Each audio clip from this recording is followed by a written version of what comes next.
I don't know, this is my last question. Pardon? Okay, thank you. Okay. So in all three presentations, you guys talked about how much dirt was excavated, and you talked about how it was moved for, scheduled for transport off of the island. So my questions are, when that dirt is excavated and moved to storage, how long is it there? How long does it remain on the island? Are there air monitors where the dirt is stored? And how long does it take before it's actually transported out? Well, for my particular site, Site 6, the soil is still placed on the site. It's been excavated but not hauled off-site.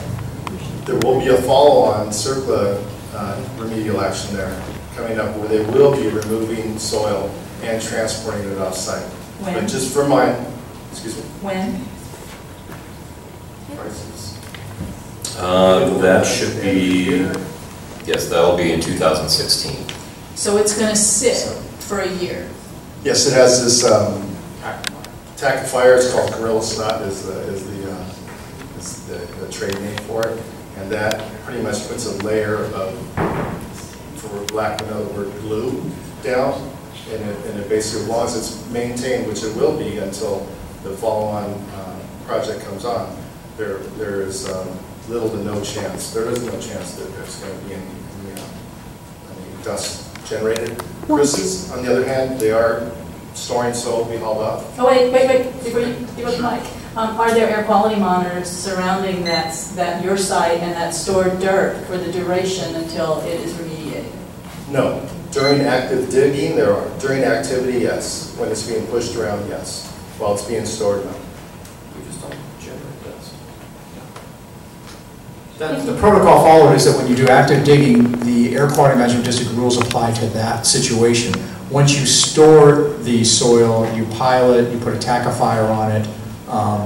Air monitoring and dust monitoring is not required at that time. What is required is just in compliance with that pile management, which includes using the tackifier. Best management practices. And that's the basic protocols that the regulators make sure we adhere to. And you call that Gorilla Snot?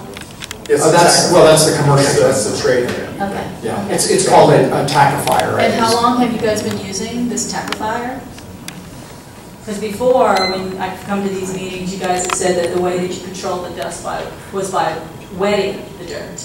During excavation. During excavation, there's a set of protocols you follow for dust control management, right?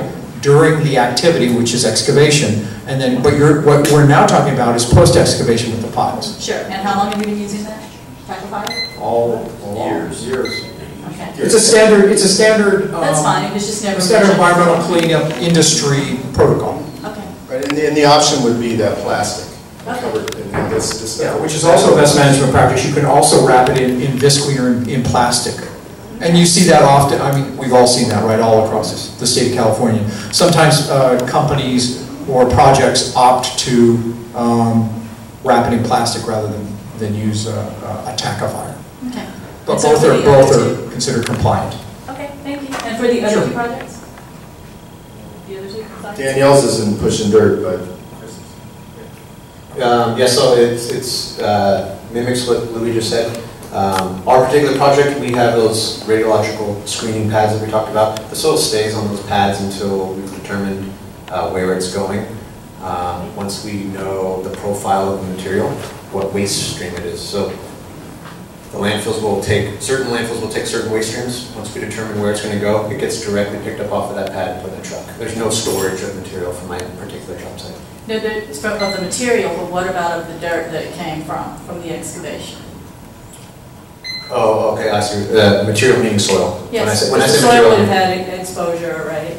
so the soil is put on a pad, and it is surveyed and sampled.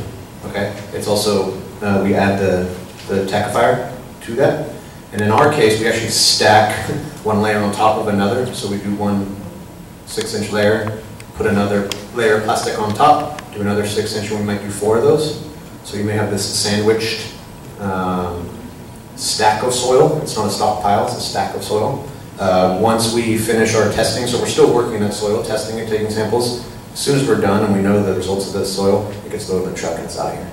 So there's no storage of material. So it happens the same day? It's not the same day. Sampling doesn't take one day. So there's a process to evaluate the soil. That may take months. So if it's loaded on a truck and it could sit on that truck for months? No.